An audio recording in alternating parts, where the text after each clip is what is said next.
Hello and welcome back to my channel.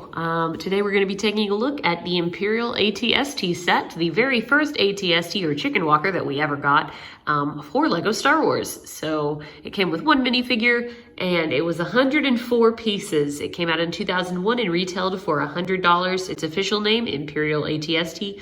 And it is set 7127. This is quite a little guy, I must say. And I will do a comparison to the only other ATST I have, which is the ATST Raider from The Mandalorian, but it is the same supposed vehicle, so we'll show it. And they're vastly different, but I did want to take a look today at this older one. It is pretty cute, and the build is decently creative.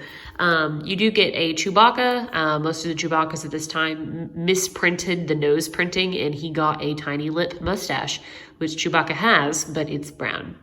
So this was the original Chewbacca, so a lot of the paint is worn off the little bandolier here, but that's okay. Oh, it's perfect on the back. Look at that. He's the original. I think they started doing him in the regular brown, and then it moved to like the reddish brown as the newer brown.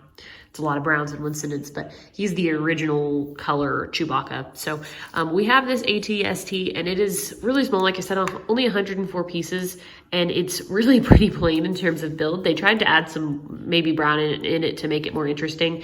It's got these little, and I consider them knee guard things that move up and down, just these little panels. And then there's a little bit of detailing on the feet here, nothing crazy. It does have a wide enough foot to stand up on, which is good.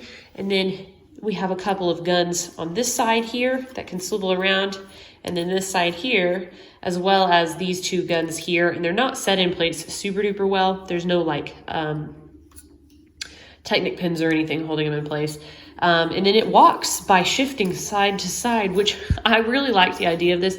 They just probably didn't have the engineering for LEGO to make them walk the correct way, so they use this side to side. And actually, it's really sturdy and pretty fun to play with. I like it. I mean, you just end up looking like you're shuffling, but I think it's really cute nonetheless. And then, of course, we do have a little printed piece up top here, and then you can fold back this box area for playability. I like to display Chewbacca hanging out the top of it. I guess you could do it like that, or you could close it. You could do a couple different varieties. And then you can also, just kidding, that's the only thing you could open. I definitely thought you could open the other part, but you do have two little windows right there, which you can't really see a whole lot out of, but you can set a character down in there. So you can have the character set in there, and it can be, you know, if you want to put a Stormtrooper in there or Chewbacca, either sign. And you're not going to be able to see him, which is pretty cool. That's basically it, though, for this guy. He's pretty small. Oh, there is a little bit of couple of pieces there. And then he does articulate upward on these back feet, but it looks a little awkward at this angle. My cat never fails to meow during these videos. So it naturally doesn't really want to stay in an upright, straight position. And I think part of that is just this vehicle in general has always been wobbly, even in movie conception. So that's pretty much as good as you can get it. And then just staggering the legs helps it to stay straight.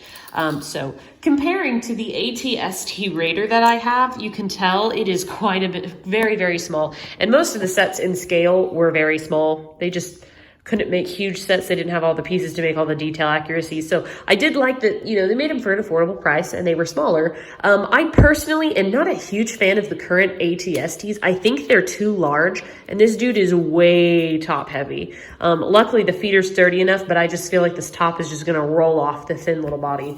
But there's obviously more features to this, but you do get the same general actual, you know, weapon system. You've got this, which is I thought it was a stud fighter or launcher, but maybe not.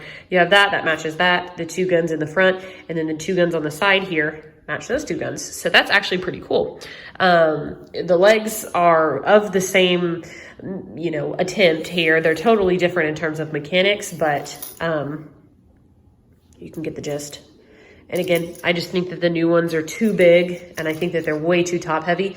I think this one is a little small, but maybe something in the middle I'd actually be really happy with probably. And I'm sure they've made quite a few ATSTs over the years. This is the only one I have, and now the second one I have. So anyways, guys, I hope that you enjoyed this video. Quite quick, because it's a small set with one single minifigure, so there wasn't a whole lot to talk about, but I hope you enjoyed nonetheless, and let me know what you think in the comments below. Thank you guys so much for watching, and until next time, I'll see you later. Bye.